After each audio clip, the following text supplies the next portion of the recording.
I promise not every video on this channel will be about Pokemon stuff, but there was a whole bunch of leaks recently and I want to give my feedback on them. So yeah, another Pokemon video. Anyway, it was recently leaked that there will be new Mega Evolutions in the upcoming Ruby and Sapphire remakes, as well as a new Primal Evolution thing with the Legendaries, which looks pretty cool. The main one I want to focus on are the new Mega Starters. We already had Mega Blaziken, which is pretty good actually, although normal Blaziken's already pretty good, so it just kind of added a bit more to that.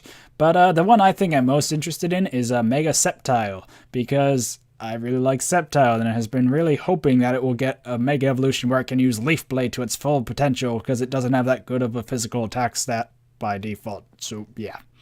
Anyway, so it turns out to be a grass dragon when it mega evolves, and I can't believe I really didn't think of that, but yeah, it was the only Hoenn starter without a dual type, so it's cool to finally see it get one. The problem is grass dragon is pretty horrible typing. It does lose its weakness to fire and gets very resistant to water, grass, and electric, but it has a super weakness to ice, still has a weakness to bug and poison, gains a weakness to dragon and fairy, so we'll have to see how that goes. Mega Sceptile has a very interesting ability though, Lightning Rod. Now what this does, if an electric move is used, it will automatically target Sceptile, he'll take no damage from it, and he'll raise his special attack, which I personally find very interesting, even though it might not be the most useful because he was already super resistant to electricity. You know, it probably would have been better to have something to cover one of his many weaknesses, but still, it's an interesting move, at least from the perspective of double battles, which I'm very interested in. So yeah, I could see throwing out Sceptile and like a flying type, and then your opponent might not know if I Mega Evolve him, he shouldn't use an electric move on it, so I could see it pairing well, especially with Talonflame to set up something like a Tailwind maybe. So at the moment, my opinions on Mega Sceptile are it's interesting. Until I see its stat changes, I won't know for sure if it does have a possibility of a physical set or if it's just more geared to an even stronger special set, but either way, I'm interested to see where it goes. Then there's Mega Swampert, which is, oh my god, that looks a bit different than I would have expected, I guess. Anyway, what he gains is a swift swim and apparently a lot more bulk.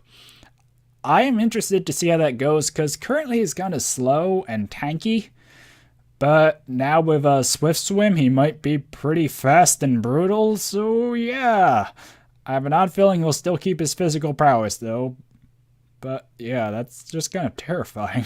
Then we have the new prehistoric legendaries, which look really awesome, I will say, and I can't wait to see how they change from their normal versions. And yeah, from what I hear, they use something called Ancient De-Evolution, which is like a twist on Mega Evolution, kind of like, you know, how they had Trade Evolution and then Trade Evolution with items. I'm kind of comparing the two like that anyway. So yeah, I can't wait to see how that works and how it fits into the game's plot, and they look really cool, and yeah. Well, those were the main leaks revealed, and both kind of indicate these aren't just simple remakes. They will add a bit of new content, possibly a new plot as far as the legendaries are concerned, and yeah, I'm really excited for it. Before now, we really weren't sure if we were going to see Mega Evolutions of the other starters, because, you know, they did say they were full-on remakes, but now we know they're not quite remakes, or they changed their definition of remake anyway.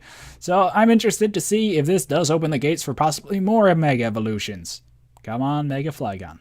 And there are a few other notes I'd like to make real quick. First are the player characters.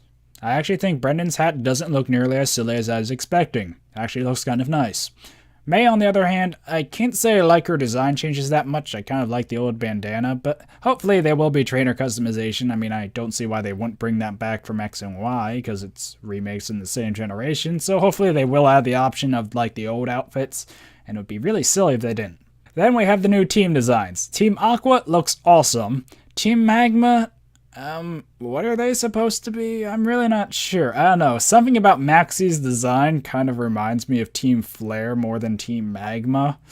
I kind of wish they went a different direction because their henchmen have those odd little hoodies, and then their admins kind of look like just people in red, somewhat scientist-like, and after Team Flare, yeah.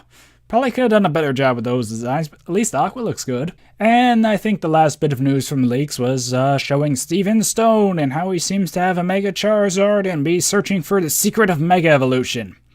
No one saw that coming. So yeah, I think that pretty much sums up the leaks. If you want to see them for yourself, I'll put a link down in the description. And yeah, I am overall pretty excited by them. I mean, at first they kind of announced the games, then went a few weeks without giving us anything, and now all at once they have all this new information about the new legendaries and new Mega Evolutions, and yeah, I'm just really excited. So yeah, what do you think about the leaks and the new Mega Evolutions? Let me know down in the comments, and until next time, goodbye.